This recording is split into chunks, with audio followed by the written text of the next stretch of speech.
America के Miami port पर हजारों लोग एक ऐसे जहाज को देखने के लिए जमा हुए थे जिसने समुद्री दुनिया के लगभग हर पुराने रिकॉर्ड को तोड़ दिया था। दूर से देखने पर ऐसा लग रहा था मानो कोई बहुमंजिला इमारत धीरे धीरे समुद्र की ओर बढ़ रही हो। ये था आइकन ऑफ द सीज, दुनिया का सबसे बड़ा क्रूज शिप। पहली नजर में इसकी सबसे बड़ी पहचान इसके water parks, swimming pools, luxury rooms और मनोरंजन की अनगिनत सुविधाएं हैं।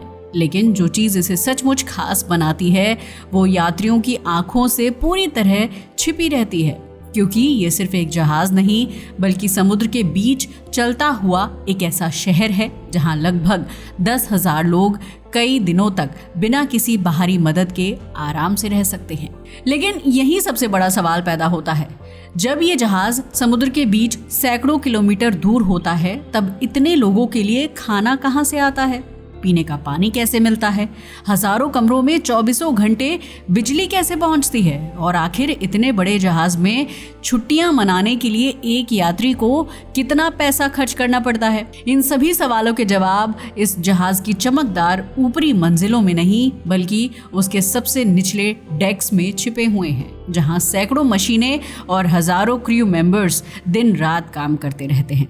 सबसे पहले ये समझते हैं कि आखिर लोग क्रूज वेकेशन पर इतना पैसा क्यों खर्च करते हैं। आज दुनिया में क्रूज टूरिज्म तेजी से बढ़ रहा है क्योंकि यहाँ यात्री का अनुभव ही सबसे बड़ा आकर्षण होता है। अगर आप किसी सामान्य हॉलिडे पर जाते हैं तो आपको फ्लाइट, होटल, रेस्टोरेंट और लोकल ट्रांसपोर्ट अलग अलग बुक करने पड़ते हैं, लेकिन क्रूज शिप में ये सब एक ही जगह मिल जाता है। आपका कमरा भी यहीं होता है, खाना भी यहीं मिलता है, एंटरटेनमेंट भी यहीं होता है और हर सुबह आपकी खिड़की के बाहर एक नया शहर या नया आइलैंड दिखाई देता है। यही कारण है कि हर साल लाखों लोग इस तरह की छुट्टियां चुनते हैं। अब बात करते हैं खर्च की। बहुत से लोगों को लगता है कि दुनिया के सबसे बड़े क्रूज शिप में सफर करना केवल अरबपतियों के बस की बात होगी, लेकिन सच इससे थोड़ा अलग है। अगर कोई व्यक्ति पहले से बुकिंग करे और सामान्य इंटीरियर कैबिन चुने तो 7 दिन की यात्रा का किराया लगभग 1500 से 2500 अमेरिकी डॉलर के बीच हो सकता है, यानी भारतीय रुपए में लगभग 1.5 से 2 लाख रुपए तक। वहीं बालकनी कैबिन और ओशन व्यू रूम्स इससे महंगे होते हैं। अगर कोई सबसे शानदार स्वीट चुनता है तो उसका किराया कई बार $10,000 से भी ऊपर पहुंच जाता है, यानी सिर्फ एक सप्ताह की छुट्टियों पर लाखों रुपए खर्च हो सकते हैं। हालांकि क्रूज फेयर की सबसे दिलचस्प बात यह है कि इसमें केवल कमरा ही शामिल नहीं होता। इस कीमत में रहने की जगह, दिन भर का खाना, कई live shows, swimming pools, water parks, gym और कई दूसरी सुविधाएं पहले से शामिल रहती हैं। लेकिन premium restaurants, casino, spa, internet package, special drinks और किनारे घूमने के लिए होने वाले एक्सकर्शंस का भुगतान अलग से करना पड़ता है। यही अतिरिक्त सेवाएं क्रूज कंपनीज की कमाई का एक बड़ा हिस्सा बनाती हैं। इसलिए ये जहाज सिर्फ यात्रियों को एक जगह से दूसरी जगह ले जाने का साधन नहीं बल्कि समुद्र के बीच चलता हुआ एक पूरा लग्जरी रिजॉर्ट और बिजनेस मॉडल भी है। जब यात्रा का दिन आता है तब हजारों यात्री पोर्ट टर्मिनल पर पहुंचते हैं। यहाँ उनका चेक इन बिल्कुल एयरपोर्ट की तरह होता है। पासपोर्ट वेरीफाई किया जाता है, सिक्योरिटी चेक होता है और सामान अलग अलग स्कैनर्स से गुजरता है। इसके बाद हर यात्री को एक डिजिटल सी पास कार्ड दिया जाता है। देखने में ये एक साधारण कार्ड लगता है, लेकिन पूरे क्रूज के दौरान यही उसकी पहचान बन जाता है। इसी कार्ड से कमरे का दरवाज़ा खुलता है, जहाज के अंदर खरीदारी होती है और ज़रूरत पड़ने पर क्रू ये भी पता लगा सकता है कि कोई यात्री जहाज के किस हिस्से में है। यानी पूरे जहाज में अधिकांश भुगतान कैशलेस और डिजिटल तरीके से होते हैं। जैसे ही यात्री जहाज के अंदर एंटर करते हैं उन्हें ये एहसास होने लगता है कि वो किसी साधारण शिप में नहीं बल्कि एक लग्जरी रिजॉर्ट में आ चुके हैं। चारों तरफ चमचमाती रोशनी, ऊंची ग्लास सीलिंग, अलग अलग देशों के restaurants, live music, shopping area और मुस्कुराते हुए क्रू मेंबर्स दिखाई देते हैं। लेकिन इसी समय जहाज के सबसे निचले हिस्से में ऐसी मशीनें लगातार काम कर रही होती हैं जिनके बिना ऊपर की ये पूरी दुनिया कुछ ही मिनटों में रुक सकती है। जहाज के सबसे नीचे मौजूद इंजन रूम किसी छोटे पावर प्लांट से कम नहीं दिखता।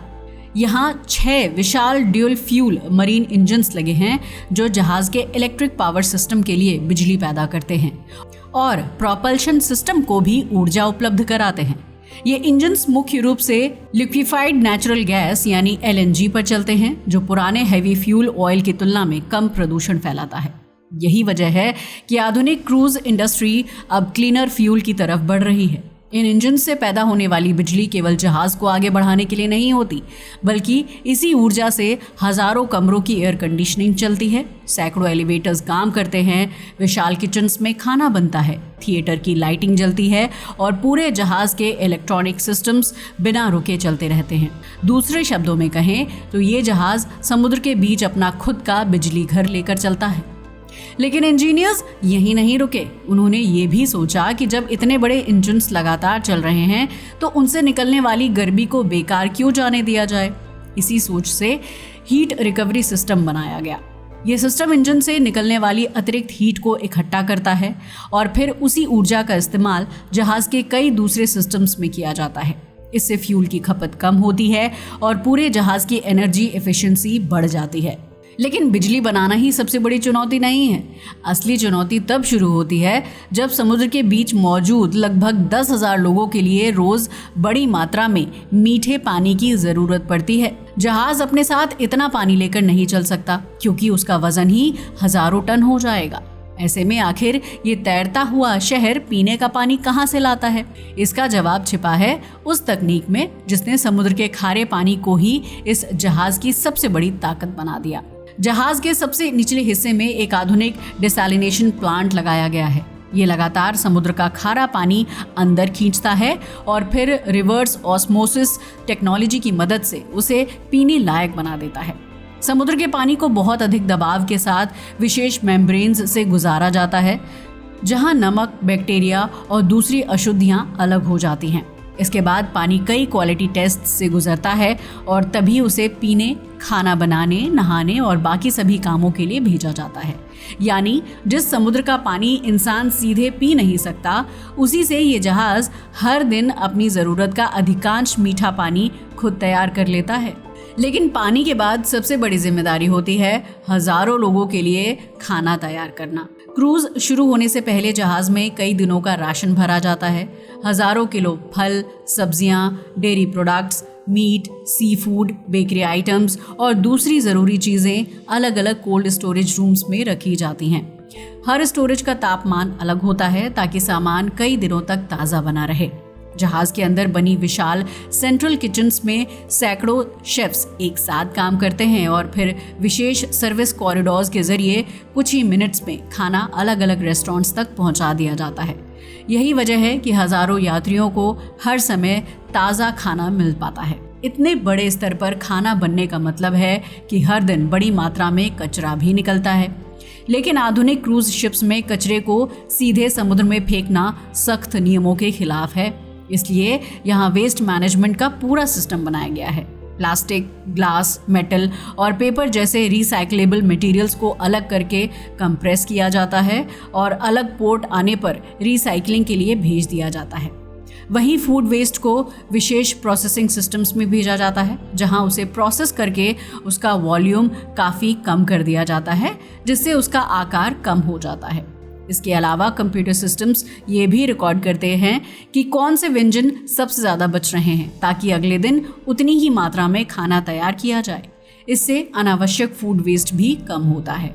अब सवाल ये है कि इतना ऊंचा और भारी जहाज समुद्र की तेज लहरों में संतुलन कैसे बनाए रखता है। पहली नज़र में ऐसा लगता है कि इसका ज़्यादातर वजन ऊपर है, इसलिए ये आसानी से झुक सकता है। लेकिन वास्तव में जहाज के सबसे भारी हिस्से जैसे इंजन्स, फ्यूल टैंक्स और दूसरे बड़े सिस्टम वाटर लाइन के नीचे लगाए जाते हैं। इससे जहाज का सेंटर ऑफ ग्रेविटी नीचे बना रहता है, जिससे समुद्र की लहरों में भी उसका संतुलन बेहतर रहता है।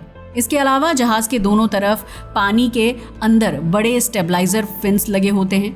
सेंसर्स हर सेकंड जहाज की हलचल मापते रहते हैं और जैसे ही कोई बड़ी लहर उसे झुकाने की कोशिश करती है, कंप्यूटर तुरंत इन फिन्स का एंगल बदल देता है।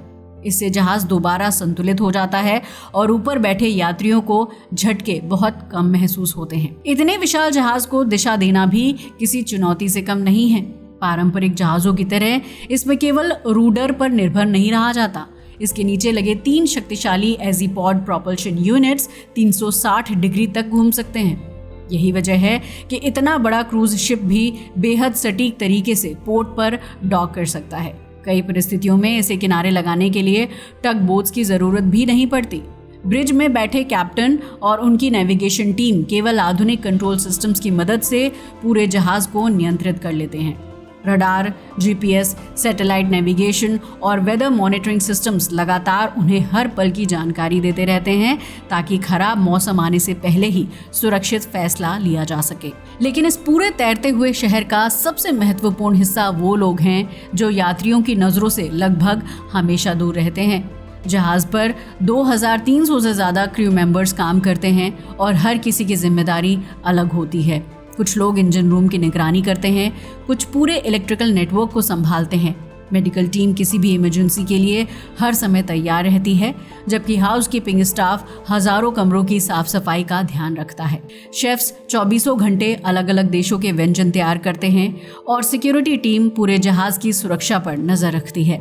इन सभी लोगों की लगातार मेहनत की वजह से यात्रियों को उनका सफर आसान और आरामदायक महसूस होता है। क्रू मेंबर्स कई महीनों तक समुद्र में रहते हैं, इसलिए उनके लिए जहाज के अंदर अलग रहने की व्यवस्था भी की गई है।